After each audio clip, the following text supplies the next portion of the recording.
You thought the interviews were done? No, they're not. Because this afternoon on Lunch Club, we're heading all the way to Philadelphia to chat to John Cowart, the songwriter behind The Hill.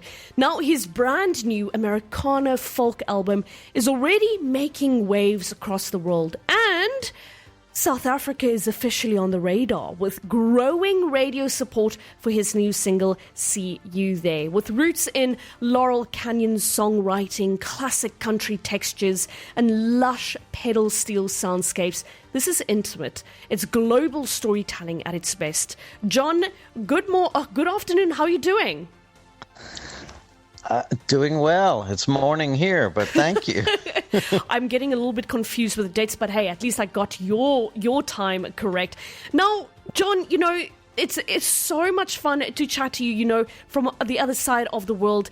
And your music, it is steeped in classic Americana and folk tradition. So what first pulled you towards that, Laurel Canyon style songwriting world? I think I just always admired it. I grew up with a large record collection as a child of Jackson Browne and James Taylor and Cat Stevens and Crosby, Stills, Nash. So I just a lot of older stuff got in the mix with the rest of my albums that might have been alternative rock, and I think they certainly influenced my sense of melody and lyrically as well. Okay. So, after years working behind the scenes in the indie music scene, what actually finally pushed you to step fully into the spotlight as The Hill? I think for the first time, I thought my songs were at a level that I was thinking they maybe should be heard by someone besides my dogs. And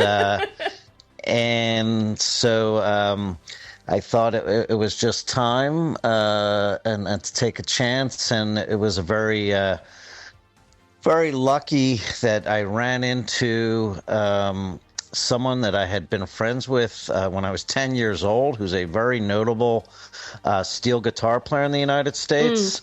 And I hadn't seen him for decades, but as I was about to embark on this project, I ran into him, and he's the one who produced the record, Mike Slow-Mo Brenner.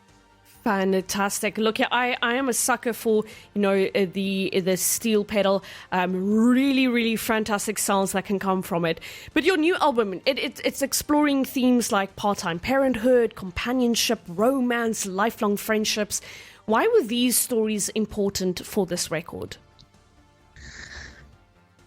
I can't really say that there was a concept for the record. I think ideas come over the transom. I just let them come through.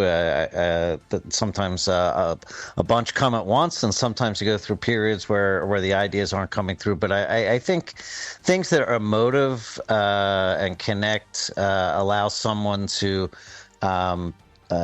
be touched emotionally on some level, and I also try to maybe take a little bit of a different angle. For example, one of the songs is written from the perspective of my dog that I had for 13 years. Wow.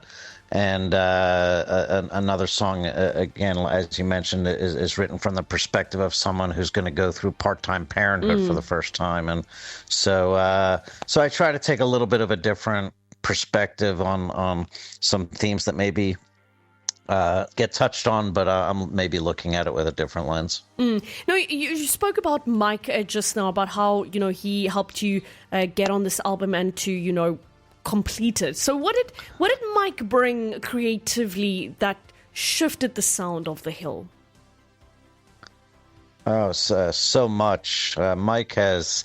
First of all, if you're not familiar, he's very notable in the indie community in the United States, but I imagine it goes internationally. So he's just a really skilled craftsman as a player, and he plays multiple instruments. But it's his sense of melody and his sense of subtlety.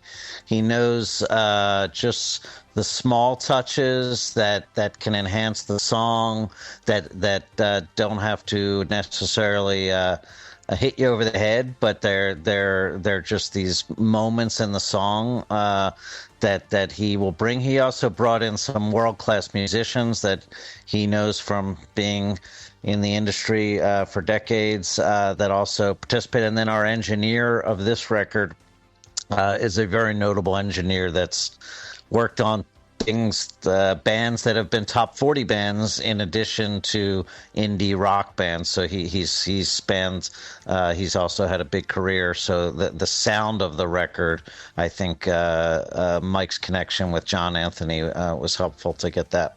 Now tell me about the single that we're going to play today. It's called See You There. Tell me a little bit about the song. Yeah, I think this is about that. Sometimes there's that lifelong friendship that you always just pick up where you left off, even though you may not have seen someone for a long time. It just always can pick up, and it's about finding that friendship again. And it's a little bit of maybe written a little bit like from the perspective of a novel.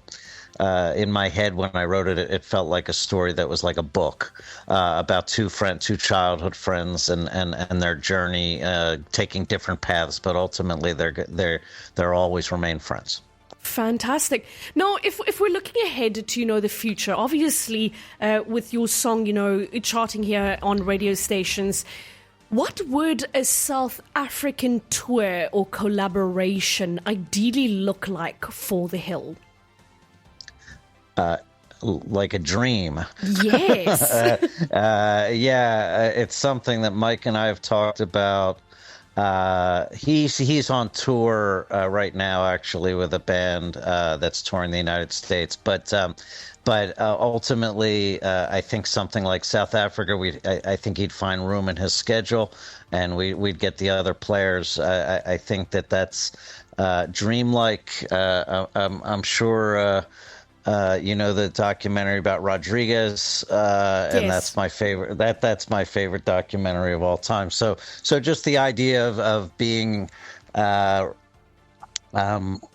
understood and appreciated in a country that is such an interesting country, and being able to explore that would be really exciting. Look, here, we would appreciate it. Here in South Africa, we love music from all over the world. And John, I just want to say thank you so much for taking some time out of your morning to chat to me about your album, about your song, See You There. And hopefully we'll see you here sometime soon. I hope so. And thank you so much. I appreciate you having me on today, and have a great rest of the day. Thank you. You too. Bye. Take care. Bye. So there you have it, the one and only John Coet, the icon behind The Hill. And I'm going to play his song for the first time here on MFM 92.6. It's See You There by The Hill. The best tunes that make you move to the music. MFM 92.6.